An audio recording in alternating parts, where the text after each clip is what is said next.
If you've ever looked inside your metal motorbike tank and seen a bit of surface rust, then the chances are there's much worse rust hiding further down, and you're likely clogging your filter and filling your carb with a fine rust paste like a dusty dirt that no filter will stop. Fuel is lighter than water, and so any moisture in your tank that might be causing the minor surface rust you're seeing near the top will have also sunk to the bottom and usually cause rust along the seam and the base of your tank. In this video, I'm going to rust treat and seal the tank of one of my motorbikes and show you how to do this process yourself and save the hundreds that you would likely spend if you were to have someone else do it. If you're like me, then when you've first seen the surface rust on the inside of your tank, you've probably thought, how bad can it be? And maybe if I just keep it topped up with fuel, then it'll stop rusting any further. As much as you might want to think it's fine, the truth is that it'll be clogging up your carb and stopping it from running properly. And unless you do something about it, it will only get worse, like it did on my bike. And if you rebuild your carb, it will just clog it back up again. This was the float bowl from the bike that this tank came off. And it wasn't just in the float bowl. There was a brown, fine dust-like sludge and even some small rust flakes all through the carb and jets. I bought this bike about 5 years ago now as a bit of a project to fix up, and I'll make a separate video on the bike at some point because there's a bit of a story to it. But basically it had been sitting for some time and needed a bit of attention. I ended up getting it running decently and used it for random on-road and off-road riding since late 2020, and I'd procrastinated doing anything about the surface rust in the tank because it seemed like too much hassle. But now with it running badly, I had to do something. After freshly rebuilding the carb, I knew there was no point putting the tank straight back on as it was because it would just clog it back up again. So that's when I started looking into how to treat and seal the tank. I found some pretty good YouTube videos on the process of treating and sealing and realised this was something I could do myself. One of the solutions I really liked for both reputation and price seemed to be the KBS Motorcycle Tank Sealer kit. As well as apparently outlasting many of the other sealers out there, it also stays quite flexible once it's set, and so even new dents are less likely to crack it, which matters for me on a dirt bike that I throw around quite a lot. But even though I've used the KBS kit here, the same basic process applies for most of the sealers and kits out there. I've put a link to the KBS Coatings website in the video description, and on their site you can see that there's a bunch of different products for various automotive use, including motorcycles. I did watch some of the other YouTube videos on this, and a big thank you to those guys as well because they saved me from making a bunch of potential mistakes I could have made. And I've also applied a few things that they'd mentioned in their videos that they would have done differently if they were doing it again. Of course, I thought I'd avoid the issues that those guys had had and it'd be a bit more of a seamless process for me. But as these things usually go, I did have some challenges of my own, which you'll see. But nothing fatal, fortunately. It did turn out as a really good seal in the end. So in the next section, I run through the process and show the key steps and a simple summary of the instructions. You'll see how it went for me, including some of the challenges I had. So let's dive in.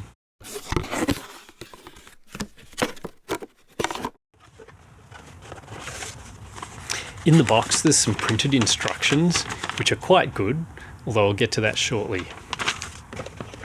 Next, we've got some gloves. These are quite important because some of the products contain chemicals that you really don't want to get on your skin. And I'd recommend safety glasses too, actually. After getting things in my eyes before, it's just not worth it. This was me with a really swollen eye that I couldn't open for a week after getting something in it once before. And it was the most intense pain I've ever been through, whether my eye was open or closed. I don't recommend it. Next, there's the Aqua Clean. This is basically a degreaser, and this will clean all the varnishy muck and gunk that's on the bottom of your tank out. It really helps to put in some bolts and screws and chain. I actually put a chainsaw chain in there as well, and anything that you can that'll help shake around and really scrape out all the muck from the corners and grooves. That really helps clean it out. Then there's the Rust Blast. This removes the rust and etches the surface and leaves a zinc phosphate coating that'll stop flash rust coming back. Lastly, we have what they call their gold standard tank sealer. This is a flexible single component urethane sealer that also seals the seams and small pinholes. And this basically forms a light silver metallic finish on the inside of the tank that also looks quite good. I ordered a regular size which does tanks up to 20 litres, but you can also order a large size for larger tanks. So now let's look at the instructions that they provide in the box. I found that while these were reasonably good and simple, they didn't have all the detail in a simple quick summary overview to make sure you can stay on track when you're in the pressure of the moment with gloves on and about to dive into the next step, which is why I've created a quick overview and quick summary sheets that I'll show you at the beginning of each section that you can pause and screenshot if needed. But if you want to check out their instructions anyway, you can find them on their site. I also found there were some more detailed instructions in a longer write-up on their site, which had some information that was even more helpful as well. But in the steps I've provided in this video, I've combined the key points from all of their information and also from the other YouTube videos I've watched on this, all into one place. Firstly though, it's important to note that this process does require setting aside some dedicated time to complete. It's not something that you can just put the products in and leave it, so I'd strongly suggest planning out what you're going to do before you start and having a copy of my summary screens on hand. If your tank is not especially dirty, you may even find that you can combine days 1 and 2 in my instructions into one day. So now that that's all out the way, let's get into the preparation and start the 3-part process. Before you begin the process, there's a bit of preparation you'll want to do beforehand. I recommend taking the tank off the bike a day or two before you start the process and ensuring all the fittings are removed and it's fully drained, and then letting it air out to get as much fuel out as possible. If you can't do it a few days before, it's probably not critical. Just try and get as much fuel out as you can. Next, it's worth starting looking into what things you might have on hand to seal the openings in the tank. You'll see later in the video how I did this with a piece of aluminium and some spare cork gasket to seal where the petcock mounts at the bottom of the tank. Or if you need to buy some parts for this, now would be the time to organise that. 2 important things to consider before diving into this process are, firstly, if your tank has any previous sealer in it, it's essential to strip that out completely with a paint stripper containing methylene chloride. However, I'd recommend you read their full online instructions if you do need to remove a previous sealer. And then secondly, their detailed online instructions also mention that the tank sealer should ideally only be used in the temperatures between 13 to 28 degrees Celsius or 55 to 82 degrees Fahrenheit, and not in extreme wet or humid conditions, as the sealer is a moisture-cured urethane, and if it cures too quickly, surface bubbling will occur as a result of gas being trapped under the surface layer of the sealer as it dries. So now we've finished the preparation section, let's get on to the process. Day 1 of the process involves using their AquaClean cleaner with hot water, and I'd recommend using only half of the cleaner each time so that you can do 2 rounds. But the very first thing we want to do in this section is block off all the openings in the tank so the fluid won't leak out. This is where I got a scrap piece of aluminium and drilled some matching holes and put some cork on the back to block the petcock hole in the tank. The cork was actually some leftover cork I had from an old gasket, so just something you have lying around could do the job here, and I matched it up to the holes that I'd made in the aluminium that matched the petcock holes here, and then I added some bolts and bolted it into the tank. I also happen to have a spare old fuel filler cap that I put some putty in to seal the holes, and I also added some putty to the breather hole so that it wouldn't leak out of there as well.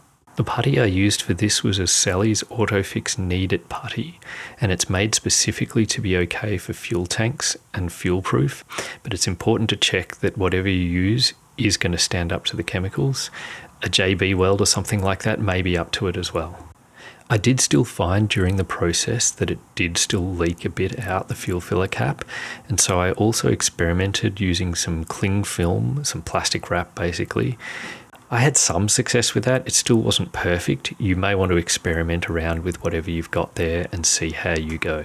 Some people have even said that just sealing the top of the tank with either duct tape or gaffer tape can also do the job fine. So if you didn't have a spare filler cap sitting around, you could definitely try that.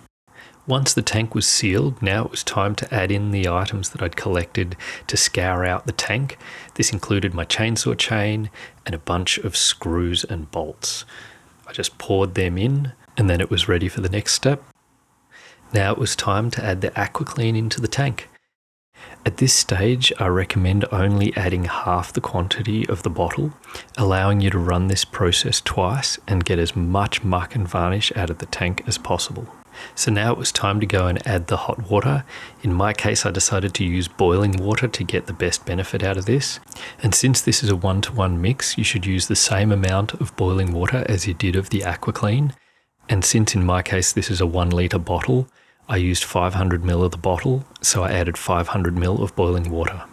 Then you want to put the lid back on the tank and shake it all around and give it a good sloshing. You should hear all of the screws and everything that you put in there scraping out the inside of the tank. And then you can leave it to sit for some time and just keep coming back and turning it and shaking it and making sure that this degreaser gets around to every corner of it and soaks into every bit of varnish and muck that's in there. So you can do this for up to 24 hours. You don't have to do it for that long, but the longer you leave it, the more it'll dissolve everything that's in there. This is where I discovered it was leaking out of the filler cap, and so just to make sure it didn't damage the paint, I sprayed some water on it and just wiped it all down. And then after a few hours of this, it was time to take the lid off and pour it all out, and take the plate off the bottom of the tank and drain the last bits out, and then rinse the whole thing thoroughly with water. At this stage, I still left all of the screws and everything in there because we were going to do another round as well. And then it was ready for the next round of AquaClean. And this time I poured the entire rest of the contents into the tank. And then off to get another 500 ml of boiling water. Shake it all around again, and then go through the process of shaking and turning it again. And of course a bit more leakage that I had to clean up on the tank. And then after a few more hours of this, it was time to drain it out and rinse it all out again.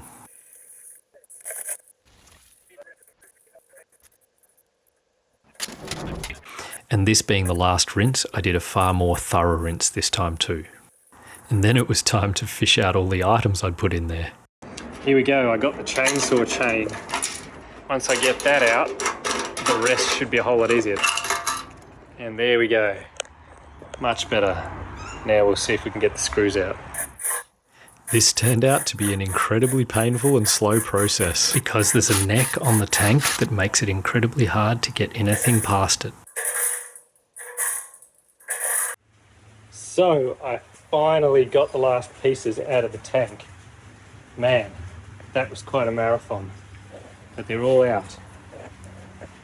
Pile of bits on the ground. And then inside the tank you can see that it's done a fair bit of cleaning. Obviously the rust is still there, but it's got rid of a fair bit of gunk from the inside. And that was also obvious when we were pouring out the AquaClean fluid. You could see that it was really brown and quite full of flakes and all sorts of stuff. Then I boiled some water and added that to the tank. I wanted to heat the whole tank up so that once I poured it out, it would dry a lot quicker because you don't want to leave any moisture in it at all. I even got the leaf blower and blew that through it because that's a high volume of air and that would also dry it out quicker. And then lastly, I set it up with a fan so it would dry out overnight. And that was the day 1 process done, and we're ready for day 2. Day 2 of the process involves using the Rust Blast solution. Here's the summary screen again, which you can pause and screenshot if needed. Firstly, we need to seal the tank back up again before we put the fluid in, and then it's time for the Rust Blast solution, which we're going to pour straight into the tank, undiluted this time, and we want to add the whole contents of the bottle in one go. Once this is in with the filler cap back on, now we begin the process of rotating it at least every 5 minutes for the next 20 minutes to an hour. Personally, I'd recommend doing the full hour though for the maximum benefit of treating the rust. At this stage, you really do want to clean up any leaks straight away as well, as this solution can be more damaging to the paint. During this period, it's also important to ensure you don't allow it to dry on any internal surface as well by leaving any area not wet by the fluid. So as you're turning it, I'd suggest sloshing it around a bit each time you rotate it. This is definitely one of the most tedious parts of the process, having to rotate it every 5 minutes, because 5 minutes isn't really long enough to go and do anything else in that time. But at least it's only for an hour. And well, in that time, I just experimented with zooming in using my watch. But then the time was up and it was time to drain it out. Remove the plate on the bottom and give it a thorough rinse out to make sure there's no rust blast left inside. Flushing it out for a period with a hose is a good idea too, just to make sure it gets everything out. So now if we have a look inside, you can see a vast improvement. The rust is really cleared up. Yes, you can still see a little bit of surface marks, but at least we know now that that's treated. And the next step now is to heat it up with some boiling water to help the drying out process. Do make sure you use some gloves for this part because it's too easy to burn yourself with the boiling water. Next, I used a heat gun, especially around the seams, to help dry out this area because we don't want moisture sitting there. Just be careful not to damage the paint, of course. We really want to just dry this out as much as possible. Lastly for today, we want to leave the tank to dry overnight again, and I set up a fan to blow through it, with the exit hole being where the petcock goes, and I put that upwards so that as water evaporates, it should hopefully come out the top here. And that's it for day 2. Day 3 of the process is the final tank sealer stage. Here's the summary screen again, which you can pause and screenshot if needed. This time, before putting the block-off plate back on the tank, add some WD-40 or similar to the threads of the bolts. This will help stop the tank sealer from sticking to the threads and make it easier to get them undone again when we're finished. You can also do this on any other parts that you want to avoid the sealer sticking to. Next, for the sealer, we want to avoid getting any bubbles into it, so we want to stir it and not shake it. So for this, I got myself a little timber stirrer that I could use to fold the mixture through. So now we just want to gently stir this through, scraping across the bottom of the tin and then pulling it upwards to help mix from the bottom to the top. And our aim is to get it more of one consistent colour. At this stage, we want to make sure we avoid getting any bubbles in it as well. While you won't get rid of all of the swirls, it should be more of a consistent colour, and now it's ready to use. Firstly, with a small paintbrush, we want to get it all around the filler area, making sure you get it right up in under the edge, getting every part that you want sealed. This is important to ensure that you get all the parts of the tank that you won't get to with the sealer once you've poured it in the tank and are rotating the tank around. I also realised I'd forgotten to put the gloves on here, and this is definitely a stage that you want them for. And now it's time to pour the entire contents of the tank sealer into the tank. Also at this stage, make sure that you don't get any tank sealer on the outside of the tank because that will set and won't be possible to get off.